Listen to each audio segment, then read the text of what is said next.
Hello, Steve White's 89. I just watched They Them. It was great. And I'm going to try and do a short review because I did another one that turned out to be 20 minutes long.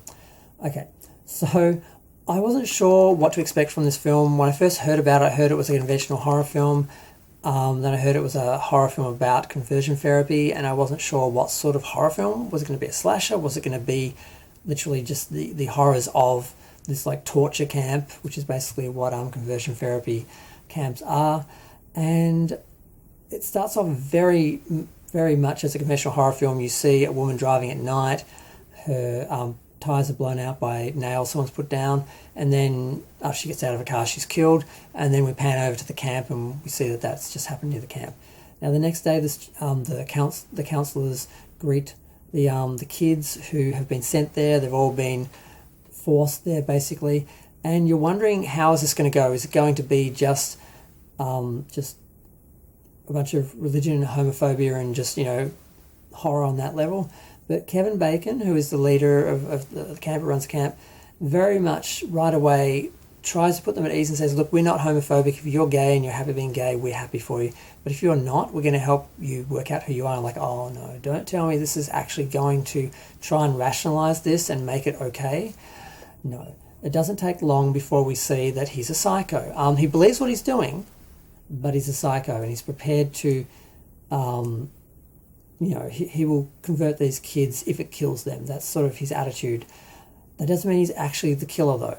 So I'll save that for the end, much like the film, which takes about an hour or so to get into the killing and about an hour and a half before we actually find out who the killer is, and the film goes for an hour and 45 minutes. So we have another 10 minutes for that to wind down, and then the credits. So right away, Theo Germain is we sort of see that they are the main character. They're they, them, and they are strong, and they right away, when they're told to either go join the boy cabin or girl cabin, they question that, and they are given the option of going to the boys cabin and then reassessing. They go to the boys cabin. They're fine with that. The first kill is actually, because we're introduced to the counsellors, I should say. Like, the kids are a sort of range of LGBTQI kids. Like, everyone is sort of represented there. The counsellors, Kevin's the main one, and then there's a psychiatrist played by Kelly Preston who's evil as hell. They're all evil, ultimately. There's a PE instructor guy who's just a total closet case, mask, fake gay guy. And there's a predatory lesbian who is supposed to be teaching the girls how to be feminine and, conventional. And then there's the dog duke, can't forget the old hound dog duke, and the groundskeeper guy. Now, the groundskeeper guy is killed fairly early on because he's a pervert. He basically has cameras in the girls' showers, and he gets taken out pretty quick. So you're aware that there's actually a slasher type person scenario that's happening. But then it's a long time before anything else happens. The kids go through various exercises, and it doesn't take long before it becomes aware that, yes, there is some bad stuff that's going to happen here. The first thing is fairly horrible. The girls are being taught how to bake cakes because they're trying to be taught how conventional, gender roles can actually be a positive thing, which is not necessarily untrue, but, obviously the person doing it is evil, so it's not going to go well. The boys are taken out to shoot, and Theo's character, I think it's Justin? Oh my God, I've forgotten the name. I'm just going to call them Theo. I'm just going to go with the actors' names. So Theo shows himself to be a great shooter, and actually does better than the gym closet case. And Kevin sort of calls him out like, he's better than you, get over yourself. But then he turns evil. He basically grabs a black theatre-loving, gay kid, very camp, and he says, shoot the dog. It's got cancer. You can tell it's sick. It can barely walk. Put it out of its misery. And he's like, I can't do it. And then he gets the gym instructor guy. He's got a sledgehammer. He's like, if you don't shoot it, we're going to break its legs. It's going to suffer. You're going to be responsible for that. Do it. Be a man. Theo puts the dog out of its misery and saves them. And that's when he realizes how evil this guy is and how far he will go. Then we get to the next scene, which is even worse. Well, in the meantime, one of my favourite scenes. There's an angry Asian lesbian, and then there's a very could pass lesbian who wants to be straight.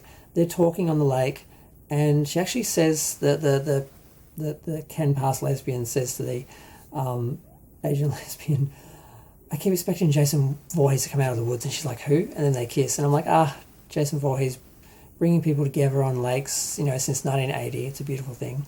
So they make out. And then there's another scene where there's a jock guy who starts off being a bit of a jerk, but he eventually starts to become protective over some of the other kids who aren't as strong as him when things start to get challenging. He's going for a swim. And there's another gay guy who's got long hair, very femme. He comes out, he hits on him, they make out, they go to one of the cabins that's been shut down, and they have sex. And then afterwards, you find out that kid wasn't really a kid. He was there to infiltrate them and lure one of the guys. And it's like, well, you failed the test. We know you want to be a man, and we're going to help you be a man. Just like the gym guy was just like you. We fixed him. We're going to fix you. So they literally strap him down and started electrocuting him with electroshock therapy, where they show him pictures of men and shock him and pictures of women, and that's how that's supposed to work. But they basically... they have to drag him in afterwards to the medical cabin or whatever, and she threatens to quit over what they've done. And then we go to one of the first kill scenes, and not the first, but one of the first kill scenes. Actually, it's the third one. The guy who lured him is having a nice old time drifting on the lake after having just done this. And then he bumps into the body of the groundskeeper. And as he's backing out of the lake, he gets knocked out and he wakes up in the chair and he gets electrocuted to death. And while I don't condone violence against anyone in the real world, in this film, I loved it. He deserved it. Some horror films will set up characters that you can hate. Sometimes they're archetypes, people that you relate to, have had bad experiences with, and you can enjoy seeing them die. And the other thing that happens is obviously characters are set up as being sympathetic, and you see people being horrible to them and they die, and you can it's set up that way. So, we have no sympathy for this person, they were evil. Then we get to the next couple of evil people, and you actually see the gym, closet case and the predatory lesbian. They are both looking at photos of the kids on their cameras, which they've confiscated, selfies. And the guy's looking at the jock guy, who he's just tortured, and the girl's looking at the girl that she sexually harassed, because after they baked the cakes, I forgot to mention, she hit on the girl, and that's why she went off to the lake to be by herself, and the other girl came to get her because she could tell something was happening. They're having sex, looking at photos of the kids, because they can't have sex with each other because they're gay, but in their twisted minds, this is them being straight. So... our friend comes in with the axe and takes care of them for us. Again, another great scene. Wouldn't condone violence in the real world, but in this context in the film, loved it. They deserved it. It was great. And then the girls go to get something to eat, and they find the bodies of these 4 counsellors propped up in the cafeteria or mess hall, food hall, whatever, where they all eat. Then the whole camp is like, oh my God, what are we going to do? The kids are all sent to get warm clothes because they're all going to leave. The lights have been switched off, so Kevin goes to the generator. The psychologist goes to get the guns. The lesbian couple goes off to do something. Theo goes to go after the generator because he doesn't trust Kevin to do it. And the evil therapist is killed by someone when she's going to get the guns. Unfortunately, we don't get to see it, so we don't get to enjoy her suffering. And her throat is slashed, so she probably had a quick death, which she didn't deserve. She should have been tortured. She was evil. There's a scene where she is tearing apart psychologically, subtly, Theo, And I wanted to slap her in the face through the screen. She's so evil. And Kelly Preston did such a great job of portraying that character. She only had a couple of scenes, but she was really brilliant. She gets killed. Theo hides in the closet, and she sees Kevin being assaulted by someone when he comes in to get the guns. And it turns out to be, spoilers, the medic.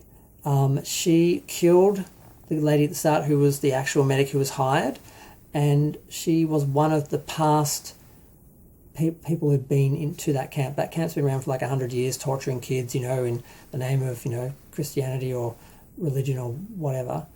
And she was determined not only to shut down the camp and kill and get revenge, but she also wanted to create such a big story that it would, put people off sending their kids to conversion camps ever again.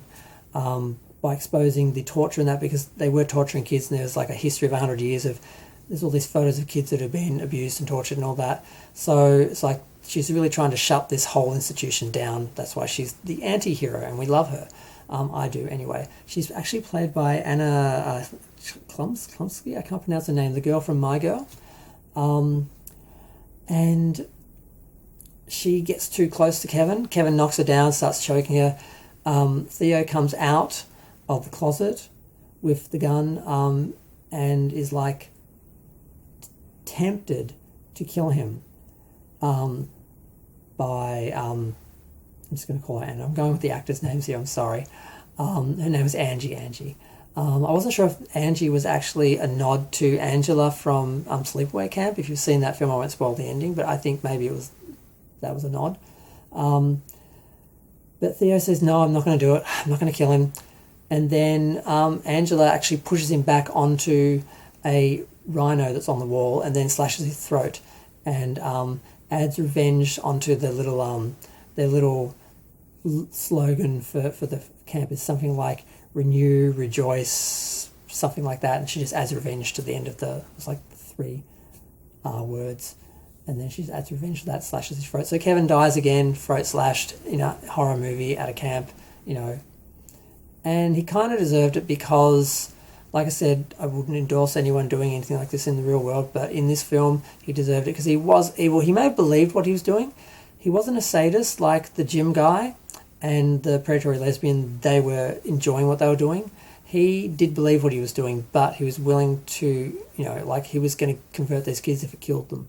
And he was obsessed and, So the police come, the medic is taken away, the kids sort of come back, and we see the main characters, the 2 girls are now together, the boys are kind of together now as well, sort of, or at least they're at least friends. Like when they go to take the jock away in the ambulance, the black gay kid who's the theatre kid, sort of went to be with him when he was in the hospital cabin or whatever.